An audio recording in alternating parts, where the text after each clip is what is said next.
Good morning, everyone. My name is Mary Johannes, and on behalf of the French American Chamber of Commerce in New York, we are happy to welcome you to today's webinar, 2022 Business Immigration Outlook, Navigating in Unprecedented Times.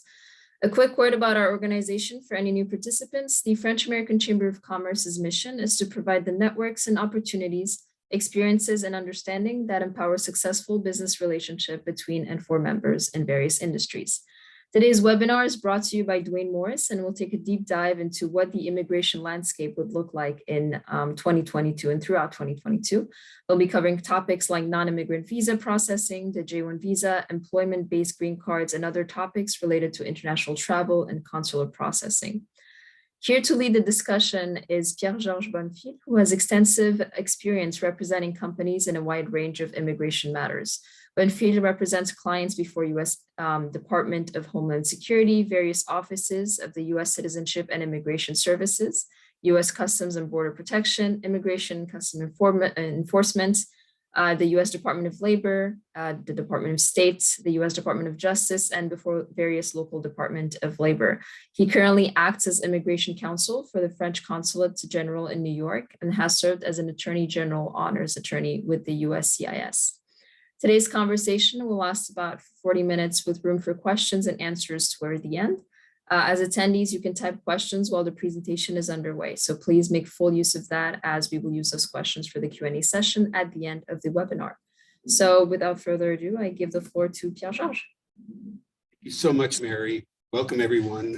What we're trying to do today in 45 minutes is not possible, but what we really want to do is to really be a very open conversation, very open dialogue about what the three of us are seeing nowadays with immigration. So I'm just going to introduce my two rising stars, two of my favorite people right here. Alejandra and Olivia are here. Olivia Schofield and Alejandra Vargas are two of my associates here in New York at our offices. And they're just amazing. They really are very much into what's going on. They've done a lot of research for this, and we're just going to have a very nice dialogue, the three of us. And obviously we want to leave it up to you to ask questions as well, because this is for you, not for us. We deal with this every day, so we just want to really open it up to questions, and we want to really give you what our take is on what we see on a day-to-day basis with immigration. Like Mary said, we're going to talk about a bunch of different things, and they're listed here in this slide, but I'm just going to go over real quick, and maybe just because of time issues and everything like that, since we don't have that much time to talk about all that we have here, I'm going to jump right into the J-1 program, and I'm going to have Olivia talk to us about the J-1 program.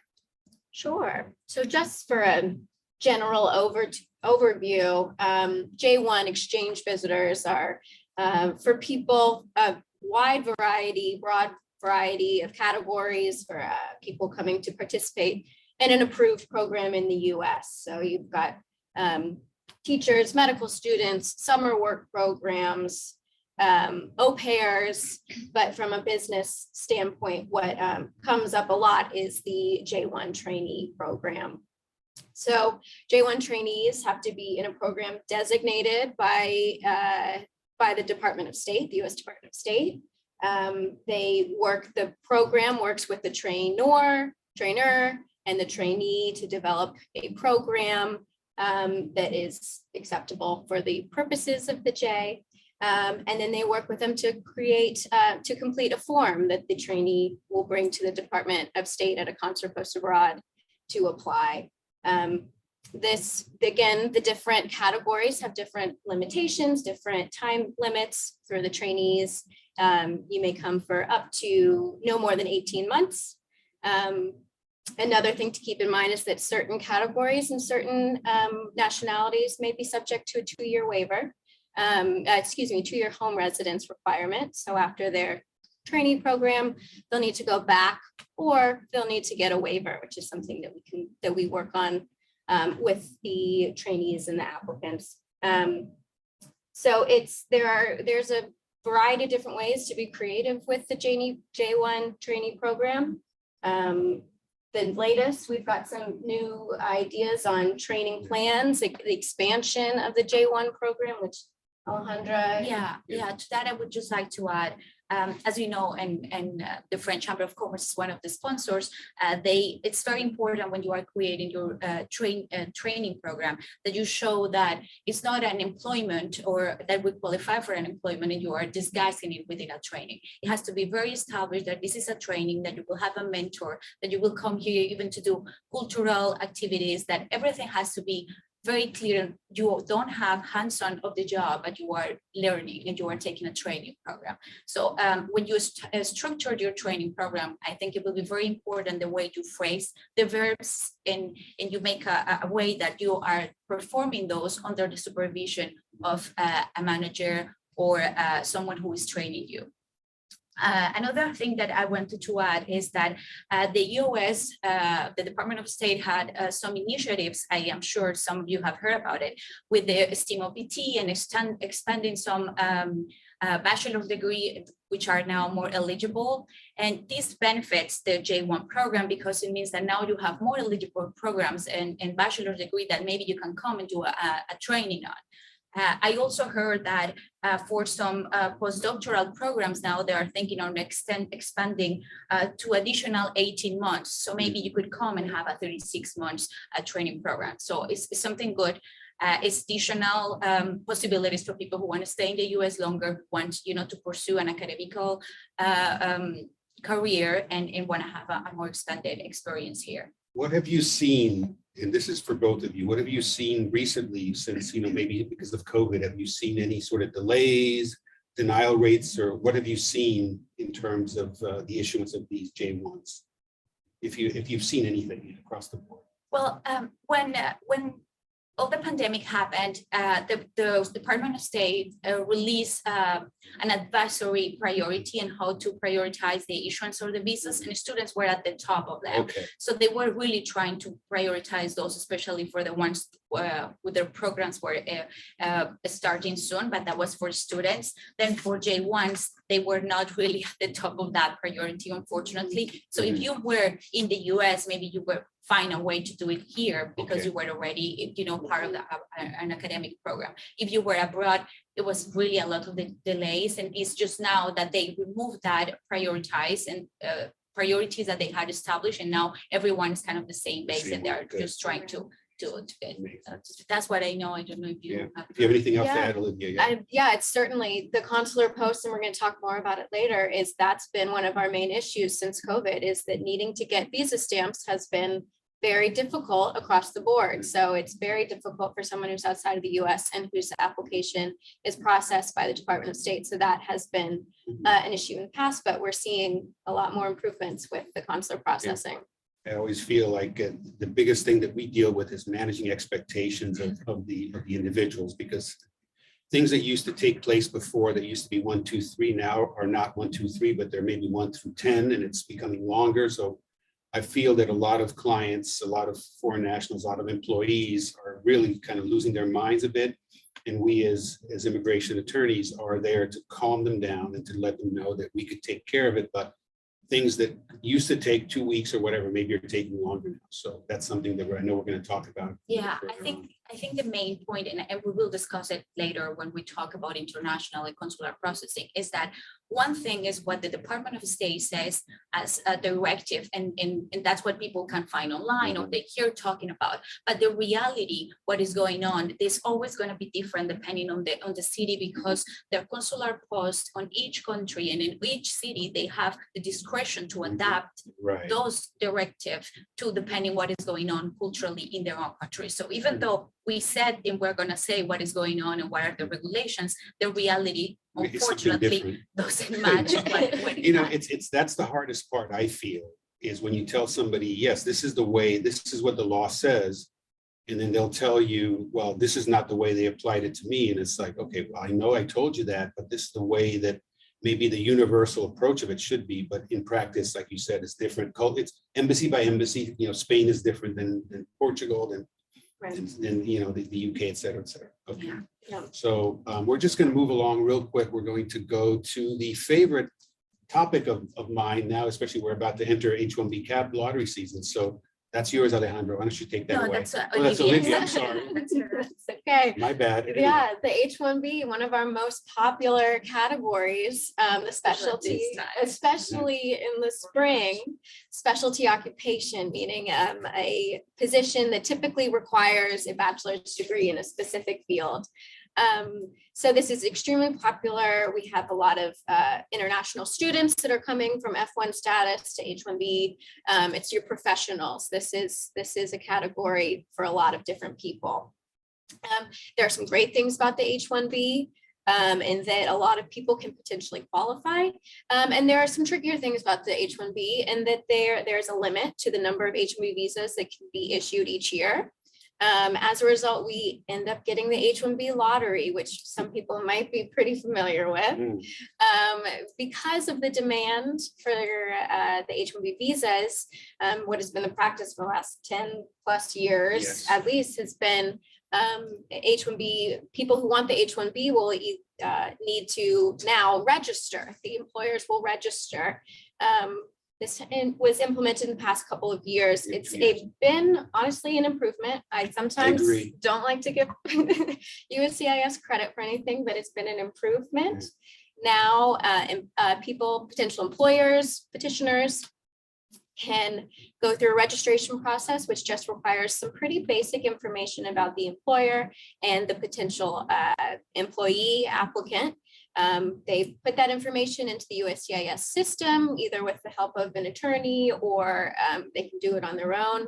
And then once that registration period is closed, the USCIS will run a lottery of all the registrations and select up to the amount that is permissible. So it's 65,000 plus an additional 20,000 for people with US master's degree or higher. I'm going to just jump in because I know these are questions that people ask all the time. So I'm going to ask them to you. And I know the answer already, of course. Is there a way to hedge your bets to get selected over somebody else? Is there something that somebody can do differently to get selected? Well, having a US master's degree. There you go, of course. That's Yeah. that's going to help. Right. Otherwise, there are some restrictions. You know, you can't do duplicate registrations. That's going to be a big no-no. If USCIS discovers that one employer has put 15 for the same person, you're out of luck for all of those, and it could really be bad news for the rest of your, anytime you're trying to do some more registrations. Right. So that's not a strategy that I would recommend at all. Yep. So in other words, it's a pure lottery. It's a lottery. Good. It's a lottery. One good thing about the lottery, again, the registration, is they, in the past 2 years, have done multiple rounds. Correct. So you have to finish the registration in the designated period, which is coming up. That's the beginning of March. That needs to be done in a 2-week period in March. But if they do they do a selection to the maximum amount and the people that are selected don't end up applying, then they do additional rounds. So it's not the end of the line if you're not selected in the first round. Right. There's a potential that you could come around and be selected And again. last year there were 3, right? There were 3. Okay. So we're still filing cap cases. in Exactly, some which is places. amazing. It seems like a year-long project. Yeah. It's pretty crazy. Yeah, but it's easy, it's simple. There's only a $10 H-1B registration fee for each applicant, and it's pretty basic information. So it's something we really encourage. If you have any interest in having an H-1B employee, do it because, No harm, no foul. no harm, no foul. If Exactly. they're not selected, then that's it. Right. You lose $10 and that's it. Right. Yeah, the difference, and I remember, and of course I'm dating myself because I've been doing this for quite a while. We used to have to submit the app before, I guess 2 years ago, we used to have to submit everything by April 1. So you would prep the application, submit everything, and then you were selected. And then what you would do is you would get that blue sheet of death, the rejection notice that would come in maybe if you were not selected. So the good news about this app, and I'm just not taking any away from your thunder, is it saves time. And it's just a really seamless little system that I feel, and again, like I agree with you, Olivia, it's a great thing that they've done it this way because then it saves us a lot of headaches, saves the employees, the employers a lot of the cost as well. Right. To just try to get something in when there's only 30% chance of getting selected. Right. Yeah. It's a dramatic improvement. Exactly, I agree. Awesome. We agree on that. Well, I'm If I going, can add go, something please, to the please. H-1B, because usually we think about it in a regular path to coming from student visa, and now I want to hire a new H-1B cap for the lottery. But sometimes you have to be creative because this is a dual intent visa and it's easier path for a green card. Mhm. When you have an employee maybe in your company under an L that is maxing out and you're already doing the green card process, or you have an O and this person needs to keep traveling, it's worth it trying to register in that for the lottery, I because agree. you can switch them to the H-1B, and then it will give you more time, because with the H-1Bs then you can keep extending. Mhm. When you have an approved I-140, it seems complicated, but it's easier when you have an H-1B than to move to a green card. Right. So in some way, sometimes we just think in the structured ways, newer students, but sometimes you can be, a little bit creative and use that also as a tool for a current employee. Right. So if you have any Right. of those situations, please just Yeah. reach out to us and we can be creative and try to find There's a ways. way, I like to always, and I've used this a lot, and we were talking about this before, it's to really think outside the box a bit. There's sometimes use the system to your benefit as much as possible. And sometimes you just need to be a little creative within, of course, the four corners of the law, of course, but you can be creative to the point where you will give something to your employee that maybe you would not be able to give it to them in the regular course of business. So, okay. All right, so without further ado, I know that this is your favorite topic, Alejandra. You live and breathe in L's, so I'm going to let you go ahead and take it over. Yeah, so the L1 is the intercompany transfer visa classification, and you can use that for small companies who have affiliates abroad. It can be only one office, two offices abroad, or for large corporations who move all their employees and they want to bring them to the US. And there's a lot of benefits from this type of visa, and I'm going to mention some of them. So you don't have to have an employee who has been abroad for at least 1 year working for an affiliate or a branch office for your company to come to the US within the last 3 years. Then you can always file these visas individually or a blanket. The blanket is when you have a large corporation and then you have proof already to USCIS here to the government that the company qualifies for the L1 visa. So then you will have to only worry, let's say, about showing that the employees qualify for that. When you file, and sometimes you can't even have a corporation and file individually. When you file individually, you have to do it here with USCIS first, get an approval, and then with that you can go and get a visa stamp abroad. With the blanket, you can do it with a consular post right away. Unlike the H-1B, there is no quota, so you can constantly have employees turning around. A lot of corporations, like, when they have their processes and their services, they like their employees to move around to share that knowledge. So it's a very important tool when you have, let's say, an IT person in India or in China, you want them to come and bring that knowledge to your US team because you are expanding. This is a great way to do it. The same with managerial capacity. This is it's a dual intent visa, so it means that you can have both processes going in parallel, and you can travel outside and continue having your visa and your life in a normal way, because we always get those calls saying, can I travel? Can I keep doing the same while I get my green card process? So you can do that after we file the process, and then you can continue relying on your L visa.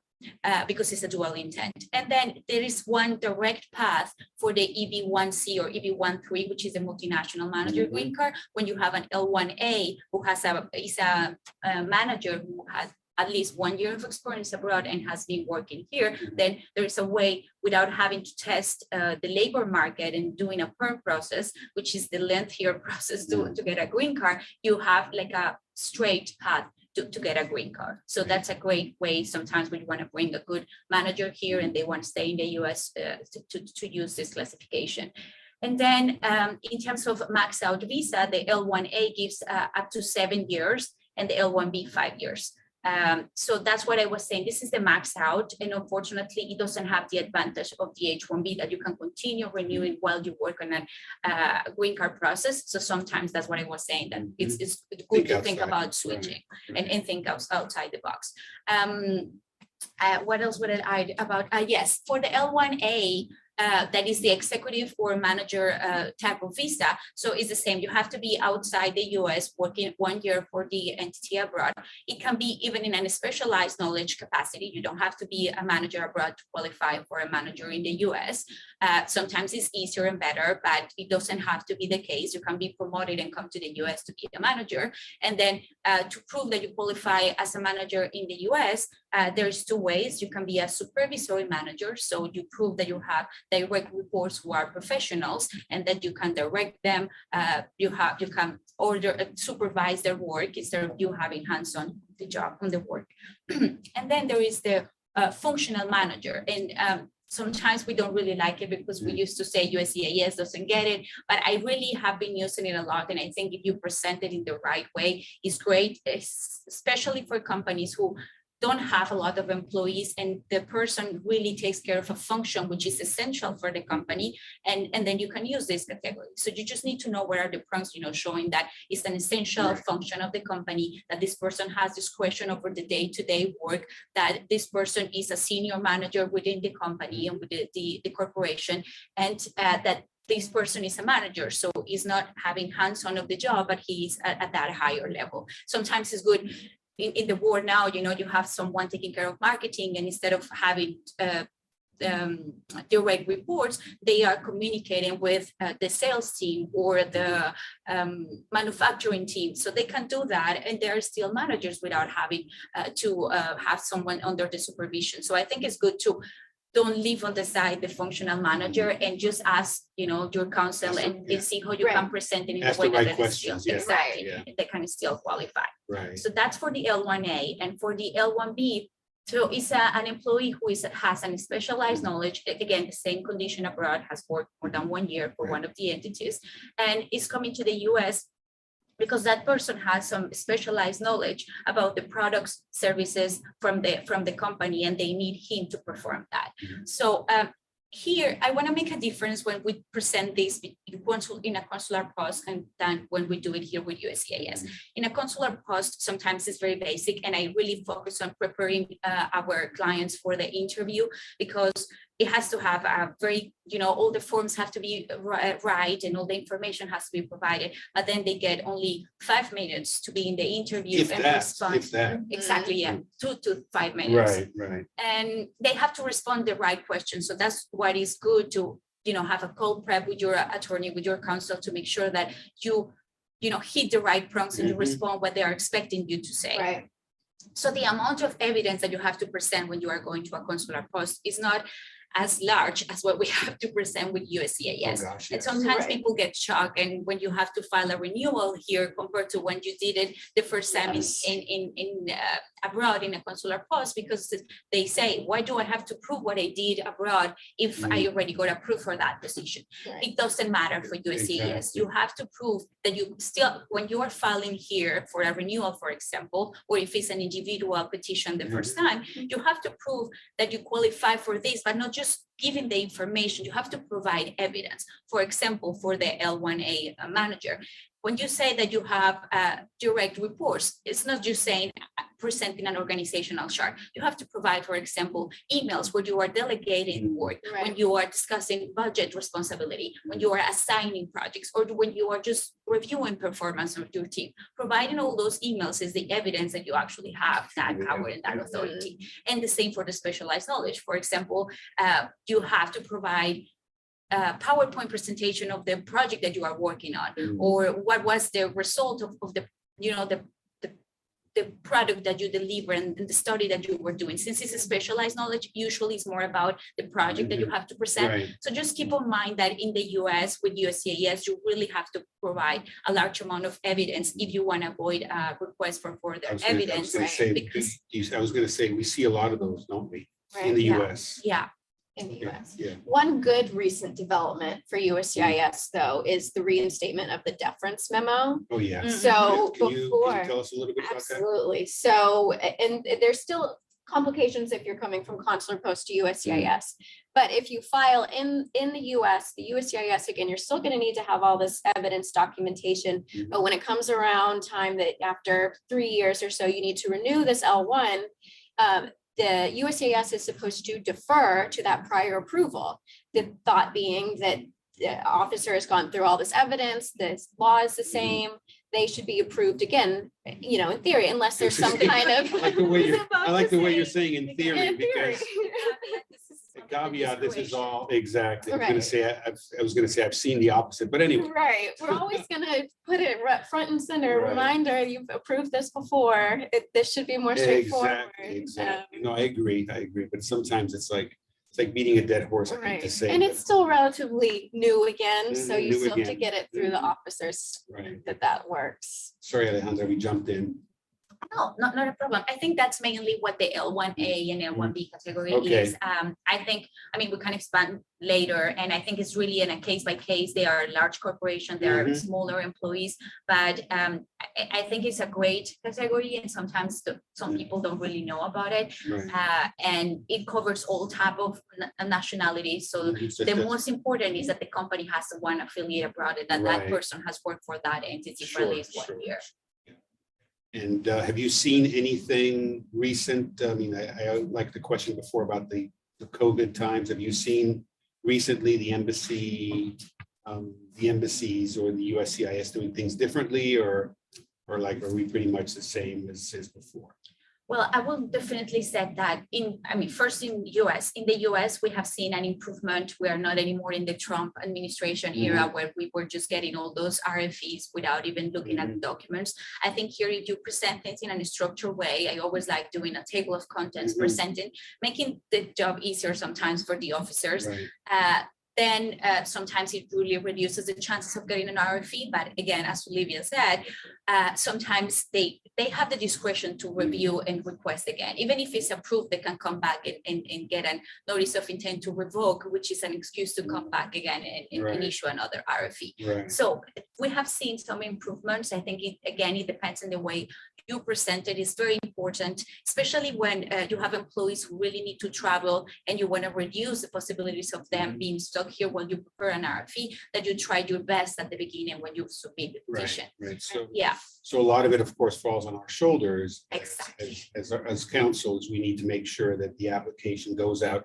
I always tell my paralegals it needs to go out approvable, in my mind, because ultimately, if you get an RFE, at least there's a way for you to sort of get around it, maybe. But if it goes out sort of bare bones, you know you're asking for trouble. So Right. And that's what I think is very important for all the HR work with employees. You know, sometimes they are not knowledgeable. They don't know why we are asking all of these informations and we send all this list. But the more you can provide to us, because we don't know about the positions, we don't know, like you guys have that information. We are going to make the work of presented it in the way that the regulations said that it has to be, as Pierre said, approvable. Right. So that's why it's good to collaborate and have a concept that you feel comfortable asking those questions and understanding the why, right? Why we have to do I always this say, this way. I use this over and over again. If I get paid for the amount of times I say that, I'd be a rich man. Say the devil's in the detail. I always say you really need to do a deep dive and really try to get to know the job as much as possible and present it, like you said before, present it in such a way that it's understandable. You don't want to be like, talking through, all these different words that maybe they don't understand. We have to remember you have the audience you're preaching to has to understand what you're trying to say. So that's something that, of course, we've done, and I know the two of you do it very well. So I think we're going to leave that one for now. We're going to jump over into my favorite visa type, which is the extraordinary ability. So Olivia, please take it away. And I think it's a really fun type of fun visa one. category. Oh, yeah. You can do, so the O1 is for extraordinary ability. So this can be in the fields of sciences, arts, education, business, or athletics, or if you have a demonstrated record of extraordinary achievement in motion picture or television industry. So it sounds like it's somewhat limited science, arts, education, but you can, there's a whole world of what falls under an art. I've done O1s for maitre d's and the art of a fine dining restaurant, of it's like a symphony that you're bringing in and like cultivating this dining experience. It's a really fun one. So, and you should think creatively about it. You have to. Yeah. And so there are certain categories to show your eligibility. a number, you have to get at least three out of, what is it, about eight? Eight, Eight. yeah. Mhm. Mhm.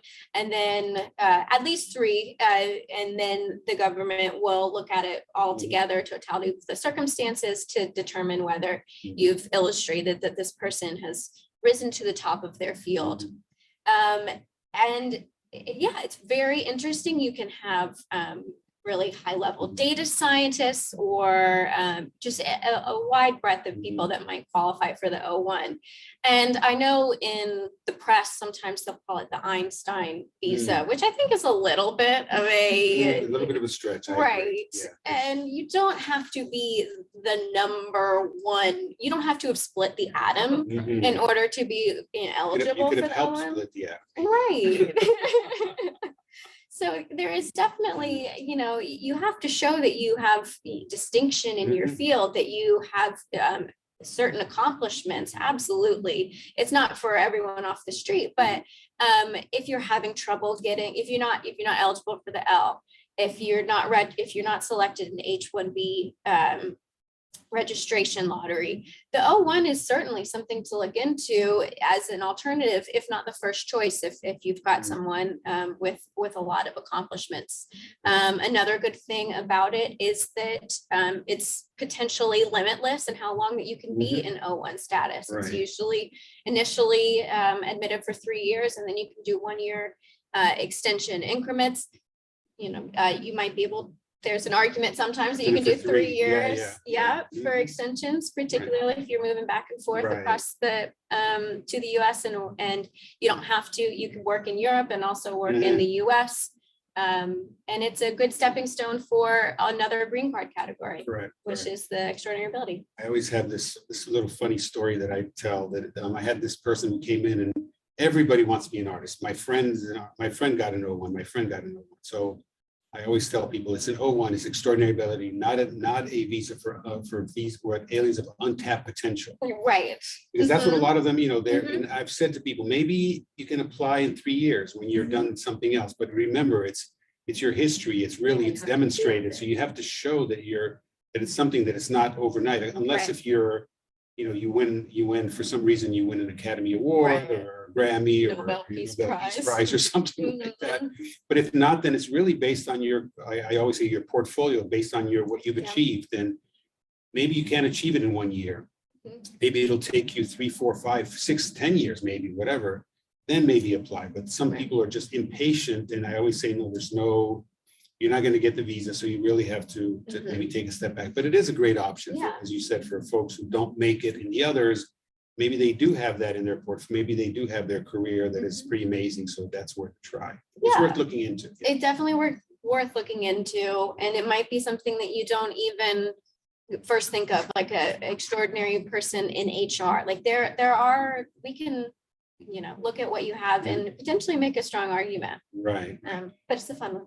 Yeah, no, it is a fun one, and it is definitely something that I think that's where we get our creative juices going.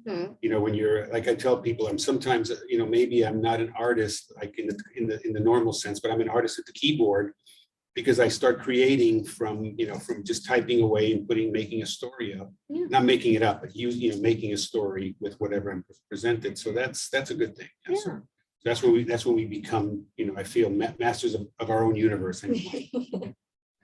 So we're going to jump into, if you're done with that, we're going to jump into the e-visas, one of my favorite topics. And I know Alejandra loves this one as well. Yeah, I just feel like I'm going to try to go kind of fast, because I really want to talk then on the consular processing and all the things that are going on. But I also love this E2, and I know there's, especially French nationals, they love the E2, and there is a great option, because in the way sometimes people, when they hear about the investor visa, they think about the investor green card, and they think you have to have millions to be able to have this visa, which is not accurate. You just have to be talk to a good counsel and get recommendation, and again, how to present it and how you will qualify for that type of visa. So the E, you have the E1 and the E2. The E1 is for trade and the E2 is for investment. You have to have an existent qualifying treaty between a country and the US. So not all countries, there's a vast list of countries who qualify for that. So it has to be one of those countries, and you have to have the nationality of that country. Your company meaning the shareholders of 50% or more has to be of the citizenship from that foreign country. So in the same way, the employees that you are going to bring, so in this case, let's say it's a French company and it's owned more than 50% for French people, then the employees that you're going to bring, they also have to be French to be ordered to qualify for the E2 visa. Then you have to have a substantial trade or investment in the US. So substantial, we don't have a number. There is not a magic number, and we always have this discussion where we, talk to clients. There's not this number, but what it means substantial is that you have to prove to the government, to USCIS or to the Department of State, that this investment is not only for you to have employment in the US, for you to come and pay yourself your own salary, that you are going to have a potential impact in the US economy, that this is going to be a business that has at least a 5 years business plan, because most of the time it's 5 years. I know with French, because of reciprocity was this craziness of months, exactly of now the 24 months, but it has to be substantial and so that is more than marginal, meaning that is more than for yourself and sustain the business. The business can hire people, can have an impact in the US economy, and for that you have to prove that you are going to hire people. What are the types of projects? You don't have to have all the money right away in the account if you show that you have signed contracts of upcoming projects, or you have substantial secure creative money. Exactly. Right.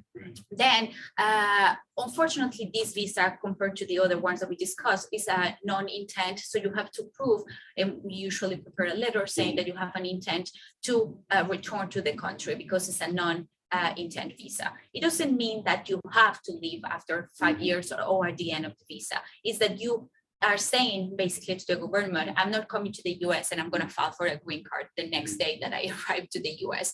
Things can happen. We cannot control life. It can be an E2 and decided 2 years later that maybe you can look into that road. And of course, you can discuss with counsel what is the best strategy to get there. But initially, it's a non-dual intent. So even if you are in a green card process, you could not travel until you are not relying on the green card process.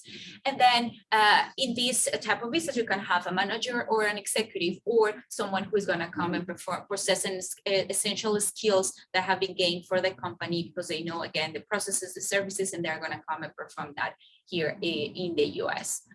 So I think it's, I just want to say for the E, I think it's a great type of visa for, I have seen even attorneys creating their E2 visa classification when they were not selected for the H1B. They can create a business plan that's a business that they are implementing. We have seen artists, so many different professions that can use that. So I think it's very important to be creative and try to see if you may qualify for that classification. Right.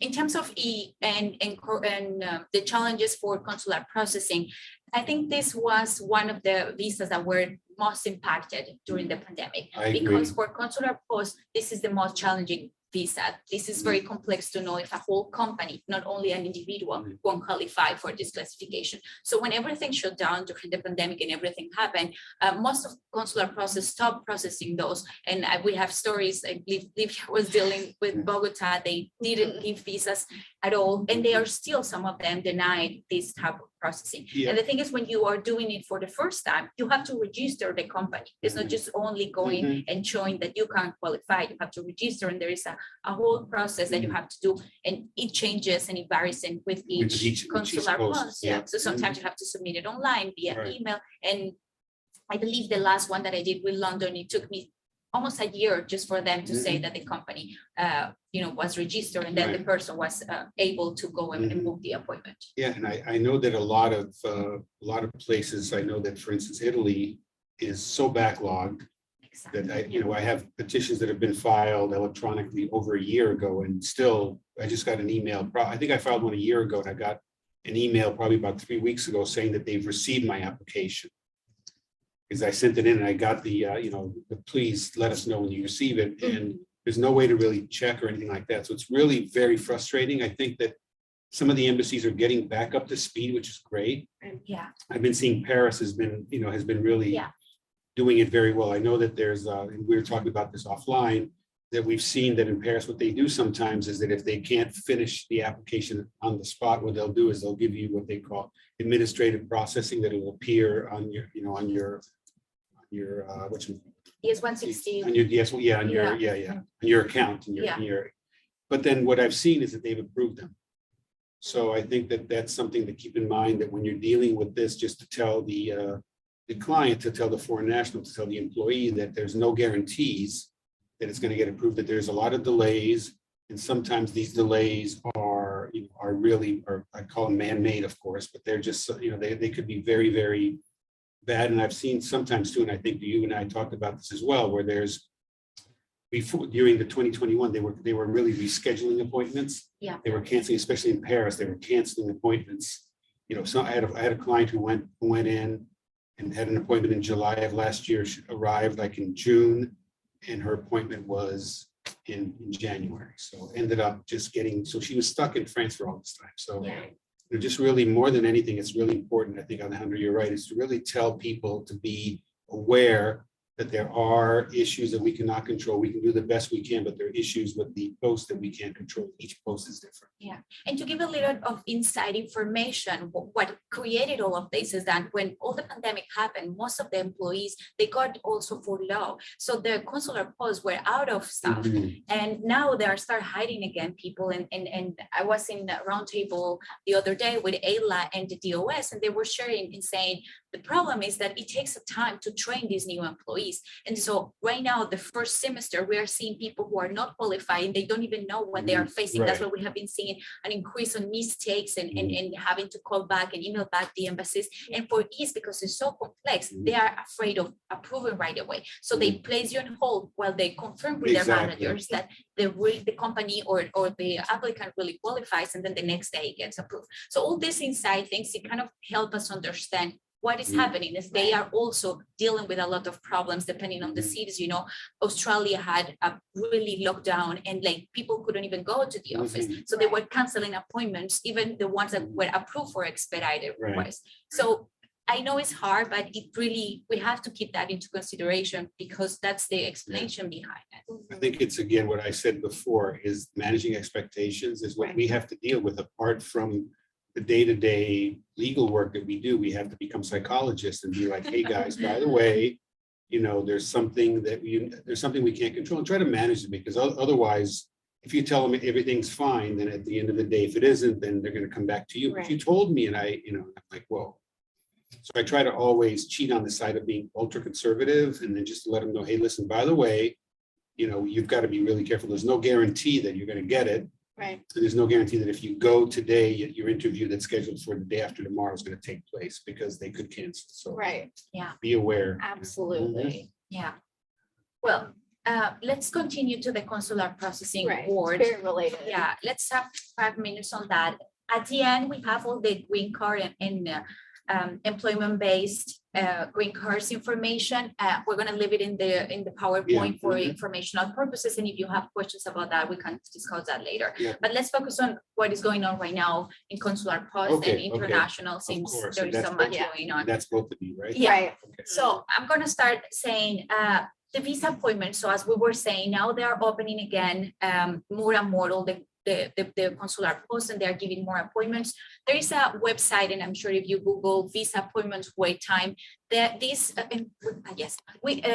tool is updated in a weekly basis. So sometimes it gives you an idea of what is going on, and some of them are very realistic. Some of them, unfortunately, doesn't really reflect what is going on. So I don't want you sometimes get upset at your consul, because you say, I thought it was 3 days, and now when I really log in, it's actually 20 days. So this tool, it gives you an idea of what is going on, but it's not really accurate. And until you don't finish your DS-160 and go into your account, make the MVR fee payment, and see the account and see the calendar, that's the only moment where you're going to really see what is the availability in the consular post and what is going on. And right now there is, for example, in London, it's a 3 months expectation period, which is actually reflecting what is in the visa wait time. In France, for example, they are just leaving month to month. So if you log in right now, you cannot book an appointment for April. Unfortunately, you are just going to see what is going on in February. So this is just to tell you have clear expectations, as Pierre said, but there are more and more appointments getting, up there are more spots, and especially because they are trying to hire more people and get back to work, it's gonna, we expect to keep getting better. Right. However, it's very rare, and we saw that, I believe, 1 month ago, where Germany had appointments for in the next 3 days. You just have to hear, in London the same, you just have to hear around and ask if that happens. You just go and log in right away. Because right now it's very exceptional. The closest you can get at least is 1 month, 2 months. And so we really ask you, when you are really planning on traveling, if you are in the US and you're trying to renew, don't leave until you cannot secure an appointment. Of course. Because Even then, you never know, but Exactly, still, but now it's getting better. You're It's right. getting much better. Yeah, and if it's not as close as consul, because now we have this option about expediting requests that Olivia's going to talk about that later. But also sometimes we get these clients calling us and say, well, what about if I go to Mexico, or if I go to so many countries? So before all of these, the pandemic and the stress, usually consular post is like consular shopping and people just moving around for their convenience.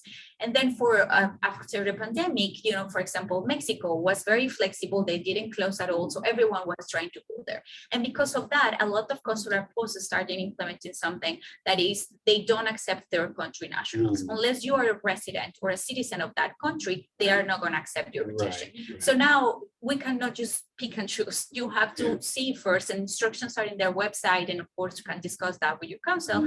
Is that a country that may be suitable for you? Also, sometimes we need to see if that's a tougher consular post. It will be more complicated because, again, the rules vary depending on where you go. Exactly. So you have to keep that in mind. For example, Mexico is not doing it, I'm saying, but other countries in the Caribbean sometimes do it. So just, it is very important that you discuss, because this is in a case-by-case basis. Right. And you might be able to find some kind of connection and maybe argue that. So say your company has an office in Mexico, and then you can try to leverage that. But again, case by case basis, seeing what you can make happen. Yeah. Right. So next one is yours, right? Yes. So expedite requests for visa appointments that are way out. These have been somewhat tricky. The consular posts are prioritizing certain cases that they will move up a visa appointment. Students, they will prioritize medical care or doctors, a life or death situation of a funeral, something very compelling, or sometimes time sensitive, urgent business in the US. That one, it varies how they're treating the urgent business ones. If you can stress that you're related to a critical infrastructure, that's sort of a holdover from the COVID times. Right. If you can say how it's important, how your trip is important for the US, how a US business or economy is going to be affected if you're not able to come to the US. That's something that you really want to stress. And there really is an art to applying for these expedite requests and getting the most important information Those 500, right there.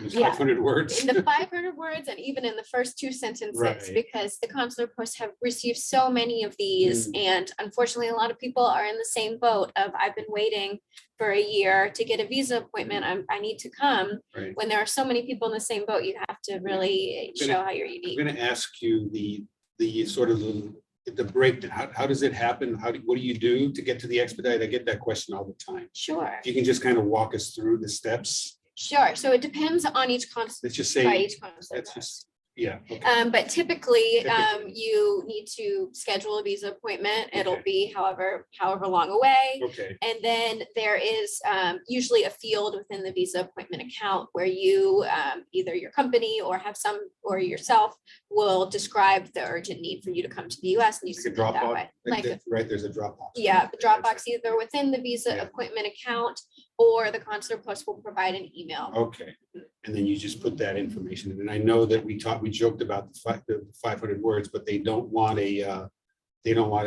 thesis. They want just to the point. They want bullet points to the exact reason why. Yeah, if you can put in the subject line the key points, that might be all that they read, and that goes one way or the other, because there's no guarantee. There's no guarantee. It's completely discretionary. Okay, and it's all, and as you said, it depends post by post, it's different in different posts, so. Yeah, Mhm. because they had two vendors actually for their website. So the way it's presented, like and most of them are switching to unifying a more complex where you can now even add attachments. Mhm. So that one, you have to go into account, and at the left side, it says reschedule appointment. So Right. you can and request emergency. When you click in the emergency, they explain all the options, and then Right. they ask you to add the 500 words, but then Okay. they said add a letter, attach a letter, and attach Oh, so you evidence. could, okay, that's Yeah. good. But the French one, and I believe they haven't updated, is the one that used to be before and only allows the 500 Yeah, words. yeah. Yeah. that's So most, you on the right side, you just have to say submit an expedite request. I think it's like the 5th row. And then you click request emergency. You only have one shot, so you can Right. only do it once. And then write the words that and submit it, and then you have to wait, and you will get an email saying if it's approved or not. Then the Right. question I get a lot, and I know the answer, but I'm gonna ask you the answer. Okay. That's the question. It doesn't cancel your appointment if you do an No. expedite. Yeah, No. that's what people, I get a lot of folks who are afraid to Yeah. say to me, oh, what if I do this PR? What will happen? I'm like, Yeah. well, no, you don't lose your place in line. You keep it. Mhm. It's just you're trying to move up, that's all. So you keep Exactly. you keep your place. And it's to the first availableness. And so that might still be only, it might not be a dramatic jump of how much Right. earlier they can give you, but it's worth the shot if you can put together a compelling argument. Yeah. Yeah. And the the points are up here, the ones that they're looking at, which are the real emergent ones. It's not that you want to go to a wedding Right. or. Exactly. Something like And it's that. very important again that you discuss with counsel, because it's not I have a meeting, because now, well, why you cannot do that virtually when Right. everyone is working virtually? So you have to Mhm. prove that you need to be physically present in the US Right, and right. like provide the economical benefit of that, the amounts, give numbers and give specific examples of what Right. this is going to benefit your company and also the US in some way for just the acceleration of the company. Maybe. And I'm kind of getting a little bit PTSD. It reminds me of NIEs a little bit. Exactly. Exactly. Very much. And last thing I want to add, also, rescheduling your appointment doesn't cancel your appointment. If you just clicking to look the calendar, how it looks like without, picking a date, doesn't cancel your appointment. You can Right. just say cancel and go back. So it's good as Mhm. sometimes to just click on that to see if there's anything, coming Right. sooner, and then Right. you can Yeah. check yourself, your account. And what I suggest oftentimes, this has worked as opposed to going through this, just to check maybe their cancellations. Exactly. So if there are any Exactly. cancellations, if you check on a day-to-day basis, or Yeah, sometimes it sometimes Open up things stores. happen overnight. I've Right. had people move their appointments 5 months when they've checked. So Yeah. it's good to be vigilant, and that's something that when you do create your account, you do have access to that. So that's good to keep an eye on it, because they do change. Yeah. Yeah. People do cancel, and then all of a sudden you have an earlier appointment. That's it. So Yeah. that's good. Absolutely. Yeah. Right. Yeah. I think Olivia, you had mentioned once during one of our meetings, I recall that you'd said something, I think it was you, that there was somebody who was able to get an appointment in country when they were there. And they were able to say that they were in the country and they could go tomorrow and they were able to get it early. Is that you? Oh, yes. That they It were was in in the Canada. US, They were in Canada. I think. they were in Canada. Yeah. Yes, so I was able to get an emergency appointment in Canada. And Same, Canada is yeah. a tricky one. Saying because they were in the country and they were available. I think they were asked to go the next day or something like You that. just Yeah. put it in the first two Right. lines. Here Exactly. in the country, available Exactly, to go right away. exactly. 'Cause Yeah. That's something that I found that to be a very, very creative way, because if you put that in there, that's it. I said you were a rising star. Not a rising star, a star.